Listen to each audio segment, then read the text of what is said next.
Hi, I'm Lynn. And I'm Leo. Welcome back to Yoga with Lynn and Leo.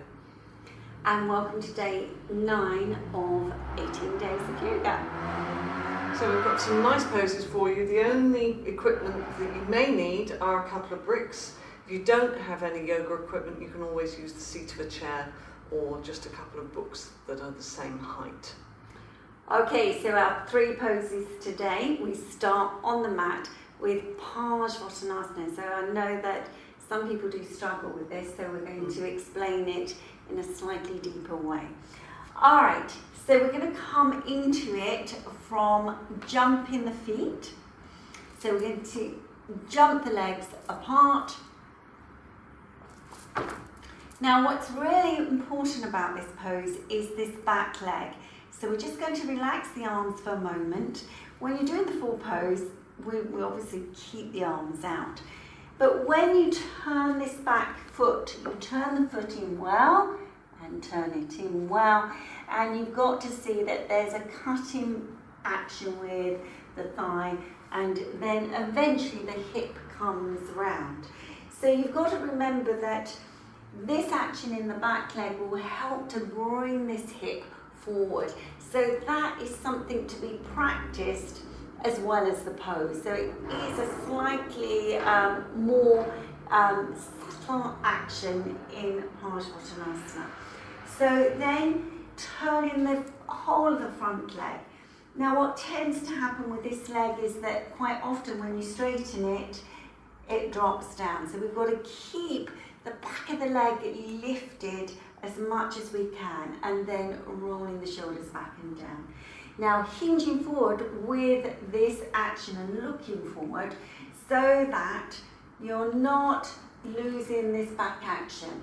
Now pause about this stage, and you've got to see that again you lift that front thigh. You've got to lift the front thigh of the front leg and push back with the back leg to maintain the support of your back, and then reach for your bricks. Yes, so all the time you've got to see that the hips are creating this symmetry from this length in the tailbone. So you keep this action more and more into the back legs and just be there. Now once you get the symmetry in the framework, you can see if you can lengthen through the front body. Now I want you to try this little adjustment. So keeping your hands onto the bricks, try and stand up with your pelvic rims. Yes. And now go and extend again forward. So you have to see that you're always working towards getting more broadness in the back, more length in the back, more action in the legs. There's so much going on in this pose. And if you're able to, and you get all of those actions, then turn your bricks, by all means, turn your bricks. But keeping and maintaining that action. And then of course, if you can maintain that, then have a go. See if you can take those hands down. But if you find it's too much, you've got those supports there so that you're able to go back to a stage to create that symmetry, and then coming up out of the pose. So it's a challenging one. So we're going to turn and come to the other side, so the left side, turning that back leg in well. So just keep that action with the foot facing forward so that this leg can get this turn. This turn. It's more than you think it is. You've got to cut, you've got to turn. It's like a spiraling action all the way around to the hip. This is such an important action. Yeah, and then turn the whole of the front foot and leg. So save that turn until last. This is a way, this is just a bit of preparation that may help you in your pose work, and keep that front leg absolutely straight and strong. Pull it up. Now keep all of that really nice extension through the front body, through the front leg, and hinge forward, hinge forward. So you've got to see that you maintain this action. So what we tend to do is we see the floor coming a bit closer, and we start to arch the back. as you can see, Leo does a good demonstration here. You've got to keep this back really nice and strong. It's the legs that are going to support you in the foundation of the pose. So keep going, keep going, keep going, keep going. Hinge, hinge, hinge, and then take your hands onto your support. And again, keeping the action in the legs, pulling up strongly, keeping that connection and length.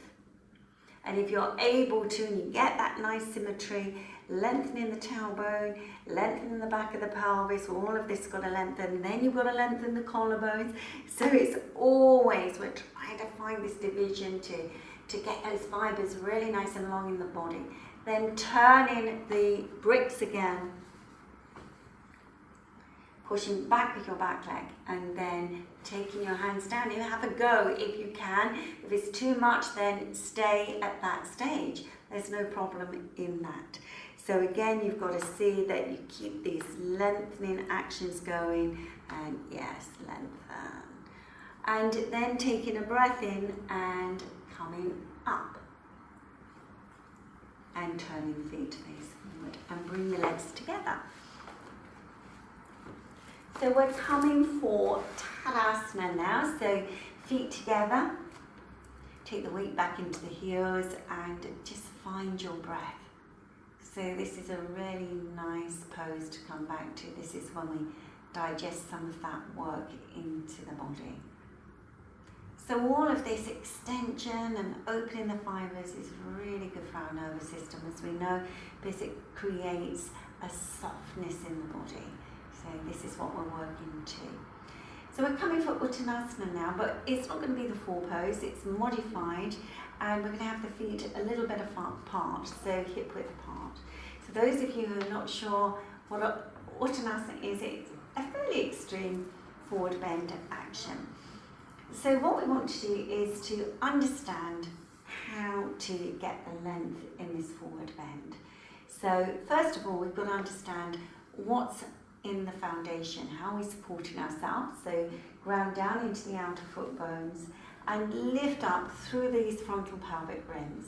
And when you come forward, you've got to keep the lift of the pelvic rims.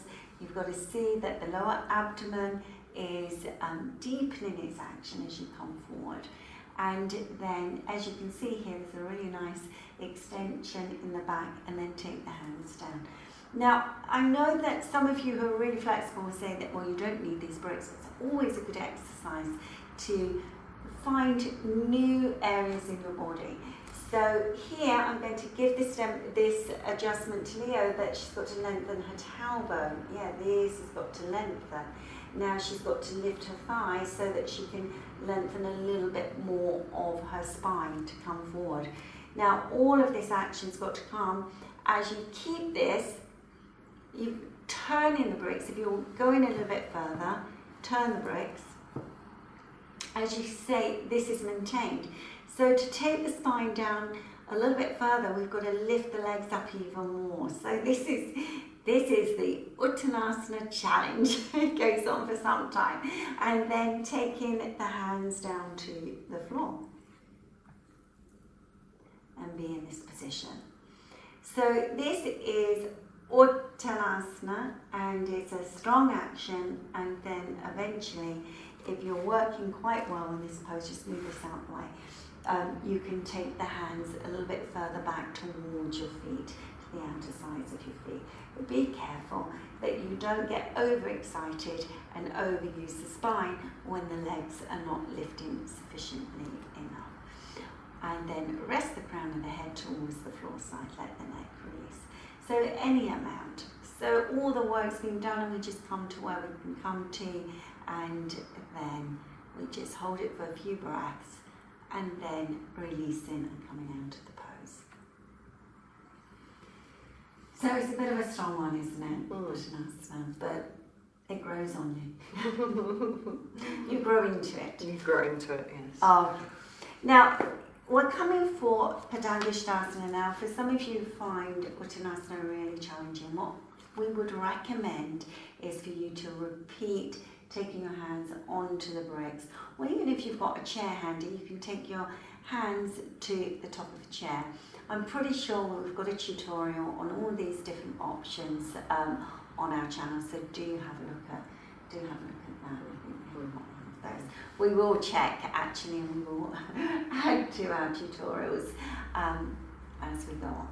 Alright, so lifting up through the centre of the body. Now you're coming for Uttanasana. Now we've just done the teaching, we've just explained the teaching for Uttanasana.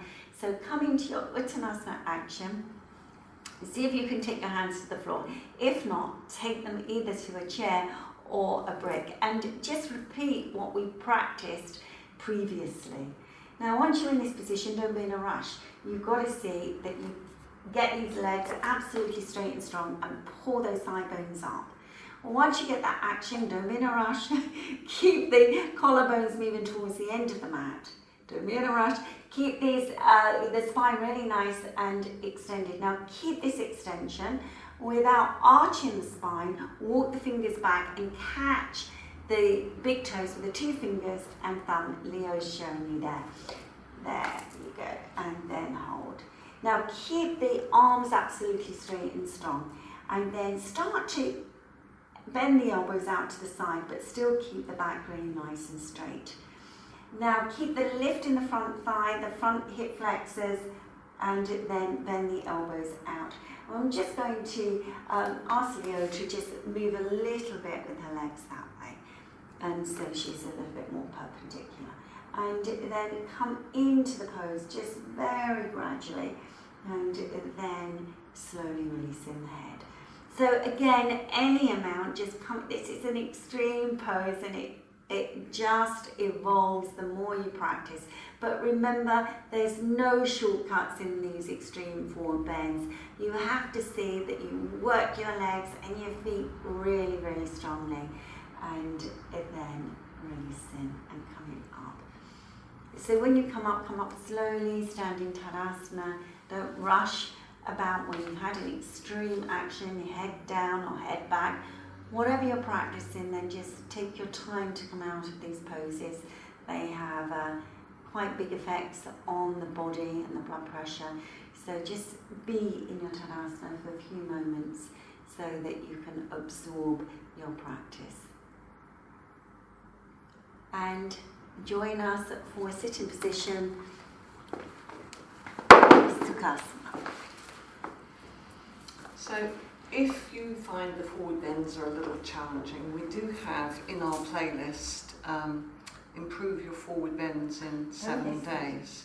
So we have got, if you have a look in the playlists which are along the top of the channel and have a look for, if you put in forward bends, improve your forward bends, you'll be able to find that playlist on there. So we might even put a link in the description. Yes. Yeah, that would be really helpful. So, we hope you enjoyed the forward bends. They are challenging, but then very soothing on the nervous system, so do try and learn to love them. We do. So we look forward to seeing you tomorrow. Namaste.